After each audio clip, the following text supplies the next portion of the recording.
వచ్చే నెల 8 నుంచి విజయవాడలో ఆవకాయ్ అమరావతి సాంస్కృతిక ఉత్సవాలు.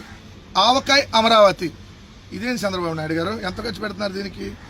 ఆవకాయ్ అమరావతికి 5 కోట్లు అంట. ఆవకాయ్ అమరావతికి 5 కోట్లు, సిగ్గు బిళ్ళకు 10 కోట్లు విజయవాడలో ఉంది.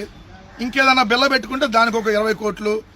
మీ డబ్బులు కాదు కదా, ఈ హెరిటేజ్ నుంచి ఖర్చు పెట్టే కాదుగా, మేము పన్నుల ద్వారా కట్టే డబ్బులే కట్టి ఆవకాయ అమరావతి అని పెడతారు, లేదంటే ఏదంటే విశాఖపట్నం వంకాయ అయినా పెడతారు, లేదంటే కర్నూలు కాకరకాయ అయినా పెడతారు.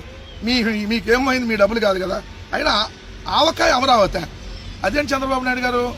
మనం అమరావతికి ఒలింపిక్స్ తెస్తా అన్నాం కదా, ఇప్పుడేదో ఆవకాయ తెచ్చారా? అమరావతికి ఒలింపిక్స్ని అమరావతికి తీసుకొని వస్తా అని ఇప్పుడు ఆవకాయ ఉత్సవాలు చేస్తున్నాడు ఆఖరికి. అదేంది ప్రపంచ స్థాయి నగరాన్ని ఆఖరికి ఆవకాయ దగ్గరకు తీసుకొని వెళ్ళావు? ప్రపంచ స్థాయి నగరం అంటే ఒలింపిక్స్ కదా మనం ఇక్కడ పెట్టాల్సింది. మరి ఇక్కడ ఆవకాయ ఉత్సవాలు ఏంటి? అయినా ఈ ఆవకాయ ఎక్కడి నుంచి వస్తుంది? ఇప్పుడు ఈనాడు రామోజీరావు ప్రియా నుంచి వస్తుందా?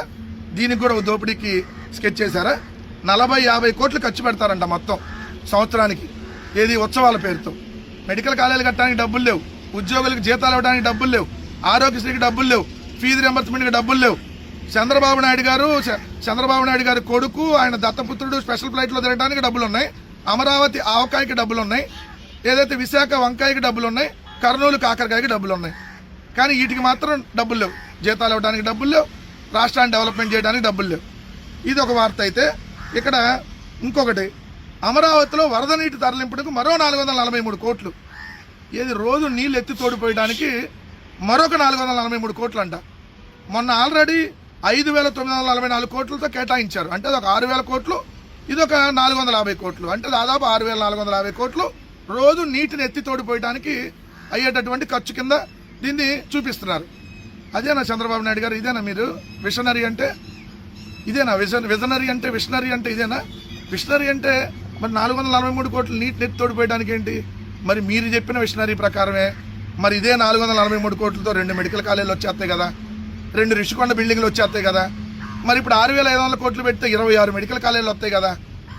మరి అమరావతిలో నీళ్ళు ఎత్తి తోడిపోయటాన్ని ఆపేస్తే మరి 26 మెడికల్ కాలేజీలు కట్టొచ్చు కదా మీరు అన్నట్టుగా.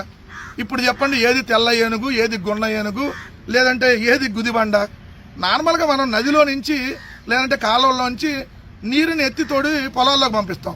ఫర్ ఏ చేంజ్ ఇక్కడ అమరావతిలో పొలాల్లో ఉన్న నీటిని నదుల్లోకి పంపిస్తున్నాం. దానికోసం 6,500 కోట్లు ఖర్చు పెడుతున్నామంట. అమరావతి గురించి అంతకుముందు అనేక సందర్భాల్లో చెప్పాం. అయినా కూడా ఇప్పుడు చూడండి, రోజు నీటిని ఎత్తి తోడిపోయడానికి కోట్లాది రూపాయలు, మరొక 450 కోట్లు నీటిని ఎత్తి తోడిపోయడానికంట. మొన్న ఆల్రెడీ 6,000 కోట్లు కేటాయించింది కాకుండా దోపిడీకి కాదేది అనర్హం. మరి మీరు అన్నట్టుగానే మీ విషనరీ లెక్క ప్రకారమే మరి 26 మెడికల్ కాలేజీలు కట్టొచ్చు ఈ డబ్బులతో. మరి దీనికి సమాధానం చెప్పండి చంద్రబాబు నాయుడు గారు.